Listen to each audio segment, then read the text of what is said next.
starving children with haunting eyes and emaciated bodies, Bombedout hospitals and homes. A cholera epidemic that is the largest and fastest spreading in modern history. These scenes have sparked outrage and a flurry of denunciations of the U.S.backed war in Yemen, which is led by Saudi Arabia and the United Arab Emirates. But that's not to say the war has no defenders in the United States. In fact, a public relations consultant and former U.S. diplomat enlisted by the UAE has worked to discredit U.S.based groups raising awareness of atrocities in Yemen. Hagar Chemali previously served as a top spokesperson for Samantha Power, the former U.S. ambassador to the United Nations. Now, she is paid six figures to shape the debate about the war at the UN, including by discrediting NGOs that advance evidence of human rights violations in Yemen, according to public disclosures and emails obtained by The Intercept. Saudi Arabia and the UAE launched a military intervention in March 2015 against the Houthi rebels, who are allied with former Yemeni President Ali Abdullah Saleh and backed by Iran. The Saudi-led coalition, which aims to reinstate ousted President Abdurabu Mansur Hadi, blockaded the country and has indiscriminately bombed civilian centers such as markets, hospitals, and children's schools. Last week, Power weighed in on the conflict, condemning American support for the coalition. But during her time at the UN, Power maintained a code of silence on what U.S. allies were doing in Yemen. She is now criticizing a Trump administration policy that is largely a continuation of her former boss approach.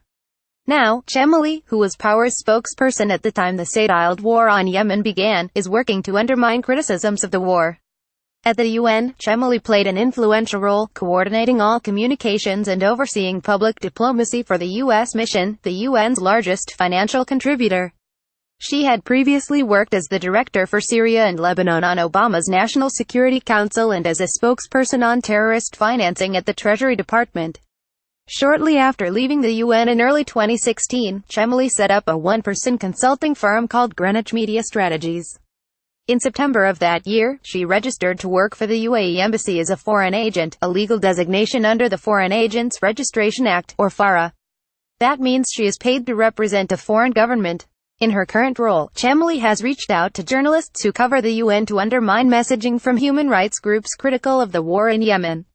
In one email from November 2016 obtained by The Intercept, Chemali laid out a strategy to discredit the work of a newly formed group called the Arabian Rights Watch Association, which had begun testifying before the UN Human Rights Council earlier that year. The Intercept obtained emails between Chemali and Yusuf Al-Taiba, the UAE's influential ambassador to the United States, from a group that refers to itself as Global Leaks, which earlier this year began distributing emails from Al-Taiba's Hotmail inbox, which he used for professional correspondence, to media outlets, including The Intercept, The Daily Beast, Al Jazeera, and The Huffington Post. Arwa is a small group of Yemeni lawyers and activists based in the United States. The organization began filing complaints with the UN Human Rights Council in early 2016, calling for an end to the blockade and for a UN investigation into all the parties in the war for violations. The organization's work began to gain traction that summer, when a group of UN experts started to investigate the blockade as a mass human rights violation. In April 2017, a UN human rights expert identified the blockade as a primary cause of the humanitarian crisis and called on the coalition to lift the siege. When the UAE government noticed the efforts of NGOs like Arwa, it quickly tried to delegitimize them. In August 2016, Anwar Gargash, UAE Minister for Foreign Affairs, accused human rights groups of being front groups for the Houthis. The Houthi rebel staff has turned into human rights activists and advocates of democracy, through a network of fake human rights organizations, Gargash said on Twitter, according to the Emirati newspaper Al Ittihad. It didn't take long for think tanks in Washington to adopt the same narrative. In October 2016, Michael Rubin, a scholar at the neoconservative American Enterprise Institute, wrote that Arwa was a Houthi front and part of a campaign to whitewash the Iranian and Hezbollah occupation of the Houthis. Rubin has also frequently attacked the credibility of more prominent human rights organizations, such as Human Rights Watch and Amnesty International. Mohammed Al-Wazir, the legal affairs director at Arwa, strongly disputed Rubin's accusation, in noting that Arwa has been critical of both the coalition and the Houthis. Arwa has consistently called for a credible independent investigation into all alleged violations, abuses and crimes committed in Yemen by all parties to the conflict, Al-Wazir told The Intercept in an email. That includes both the de facto authorities and the members of the coalition. El-Wazir also said that Arwa has taken more direct efforts to criticize the Houthis, including by sending letters to Houthi authorities demanding due process for their political prisoners. Regardless, Rubin's proclamation was a godsend for the UAE public relations machine, which moved quickly to circulate what he had written.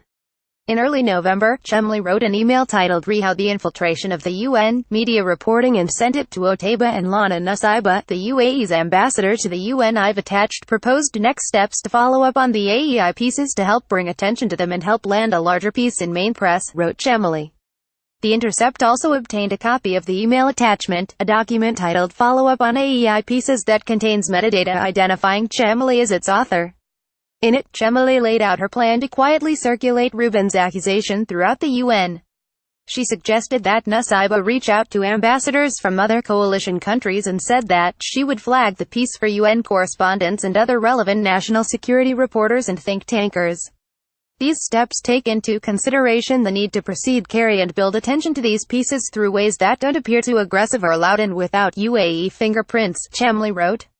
Chemly's firm subsequently reached out to UN reporters at the Associated Press, New York Times, Bloomberg, The Wall Street Journal, CBS, and Reuters, according to Justice Department disclosures filed in 2017. During the one-year period after Chemly registered as a foreign agent, the UAE paid her company more than $103,000 for the work on behalf of the Gulf monarchy. Her firm was not paid by the UAE directly. Instead, the money came from Harbour Group, a D.C.-based communications firm Otaiba has on permanent retainer, according to Justice Department disclosures. According to the Harbour Group's filings with the Justice Department, the UAE pays the firm, which has 7 registered foreign agents on staff, $80,000 a month for its work.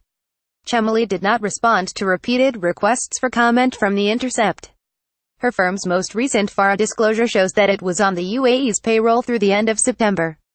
Otaiba and the Harbour Group also did not respond to requests for comment.